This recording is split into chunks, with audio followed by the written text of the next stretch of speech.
Doctor साहब कहते हैं सुबह जल्दी उठने से उम्र बढ़ती है, लेकिन यार खुद मुर्गा सुबह जल्दी उठता है, ठीक है। शाम तक शहीद हो जाता है। राम राम सलाम वालेकुम गाइस। तो मैं आ गया, देखिए साइड पे जो बोट के अंदर से बालू खाली हो रहा है, वो पोकलेन जो है एक जगह बटोर के रखेगा, क्योंकि जगह बहुत शॉर्ट है, इसीलिए माल को बहुत हाइट तक एक जगह बटोर के रखना पड़ता है गाइस। ये लोडर जो है हम लोग का साथ में काम कर रहा था बोट में, इसका पंखा खराब हो गया, तो इसको फिर ला के मैकेनिक के पास इसको रेडी करवा दिए हैं गाइस।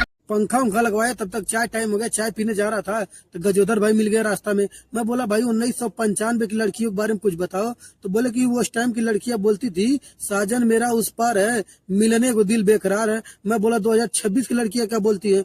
बोले कि बोलते हैं कि साजन मेरा उस पार है, जल्दी से आने तो दूसरा तैयार है।